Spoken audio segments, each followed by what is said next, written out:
মাছটা যেহেতু আমাদের জাতীয় মাছ, সেহেতু আমাদের দেশের জনগণ সহজভাবে সুলভে খাবে, সেটি আসলে স্বাভাবিক। কিন্তু আমরা যদি দেখি যে বর্তমানে আমাদের বাজারের যে মূল্য অবস্থা, সেটি কিন্তু আমাদের ক্রয় সীমার মানে বাইরে চলে গেছে।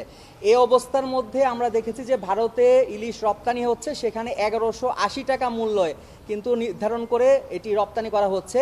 এবং এই ক্ষেত্রে যেটি এনবিআর থেকে আমদানি করার জন্য যেই পরিপত্র রয়েছে, সেটিও কিন্তু পুরনো আপডেট করে কিন্তু সেটি নির্ধারণ করা হয়নি। ফলে আমরা এখন যেটা দেখতে পাচ্ছি যে আমাদের বাংলাদেশের বাজারে ইলিশের দাম 1800 থেকে 2000 টাকা বা 2200 টাকা পর্যন্ত কেজিতে বিক্রয় হচ্ছে, সেখানে রপ্তানি মূল্যটা 1180 টাকা, যেটি আসলে খুবই অস্বাভাবিক। সেটি আসলে যুক্তিসঙ্গত নয়, কারণ যদি রপ্তানি মূল্য 1180 টাকা হয়, তাহলে অবশ্যই এখানে ট্যাক্স ভ্যাট এবং অবশ্যই প্রফিট করে কিন্তু রপ্তানি করা হচ্ছে। সেই ক্ষেত্রে বাংলাদেশের মানুষ যেন রপ্তানি মূল্য যেটি নির্ধারণ করা হয়েছে তার চেয়ে কম মূল্যে তারা ইলিশকে খেতে পারে, সেজন্য আমরা বলেছি যে একটি লিগ্যাল নোটিশ প্রেরণ করেছি আজকে ডাকযোগে এবং ইমেইলে, এবং সেখানে বলেছি যে ইলিশের মূল্যটি আসলে 700 টাকা সরকার কর্তৃক নির্ধারণ করে দেওয়ার জন্য বলেছি। এটির একটি অন্যতম কারণ হচ্ছে যে এর কোনো উৎপাদন কোনো খরচ নাই, শুধুমাত্র আমাদের পরিবহনের কস্টিংটি কিন্তু এখানে আসে।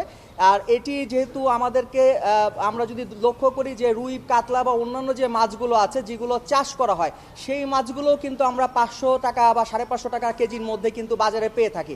তাহলে সেই ক্ষেত্রে যেই মাছটিতে আমাদের কোনো প্রকার উৎপাদন খরচ নেই, সেইটির মূল্য এত কেন হবে? এটা আমাদের জাতীয় মাছ হিসেবে সরকারের উচিত যে দেশের জনগণ যেন সুলভে খেতে পারে সেই ব্যবস্থাটি নিশ্চিত করা। এবং একই সাথে এইখানে কয়েকদিন আগে আপনারা লক্ষ্য করে দেখবেন যে জাতীয় ভোক্তা অধিকার সংরক্ষণ অধিদপ্তরের পক্ষ থেকে অভিযান চালানোর হয়েছে কয়েকটা জায়গাতে, সেখানে তাৎক্ষণিকভাবে ইলিশের মাছের মূল্য কিন্তু অনেক কমে গেছে। তো তাতে বোঝা যাচ্ছে, এবং তারা নিজেরাও কিন্তু বলেছেন যে এখানে ক্ষেত্র বিশেষে 700-900 টাকা পর্যন্ত প্রফিট করা হচ্ছে। তো সেটা অস্বাভাবিক। এজন্য যেন বাজারটা নিয়মিত মনিটরিং করা হয়, মূল্যটা যেন আসলে মানুষের ক্রয় সীমার মধ্যে থাকে, সেটির জন্য বলেছি। একই সাথে আমাদের যেটা হচ্ছে যে অবৈধভাবে যেন পাচার করা বন্ধ করা হয়, সেই বিষয়টার ক্ষেত্রেও বলেছি যে অবৈধ পাচার বন্ধে যেন সরকারের পক্ষ থেকে কার্যকর পদক্ষেপ গ্রহণ করা হয়, এবং বাংলাদেশ এবং ভারতের আবহাওয়ার সাথে একটি সমন্বয় করে যেই বাস্তবতাগুলো আছে সেটা নিরিখে যেন বাংলাদেশ এবং ভারতে কাছাকাছি সময় বা একই সময়ের মধ্যে যেন ইলিশের যে ধরা বন্ধ রাখা হয়, সেই বিষয়টি যেন নিশ্চিত করা হয়। সেই ব্যাপারে বাংলাদেশের পক্ষ থেকে আনুষ্ঠানিকভাবে ভারতকে চিঠি দেওয়ার জন্য বলেছি। এবং একই সাথে ভবিষ্যতে বাংলাদেশ থেকে যখনই ইলিশ মাছ কোনো দেশে রপ্তানি করা হবে, সেই ক্ষেত্রে যেন বাংলাদেশের বাজার মূল্যের চেয়ে কম মূল্যে সেটি রপ্তানি করা না হয়, সেটার জন্য লিগ্যাল নোটিশে বলেছি।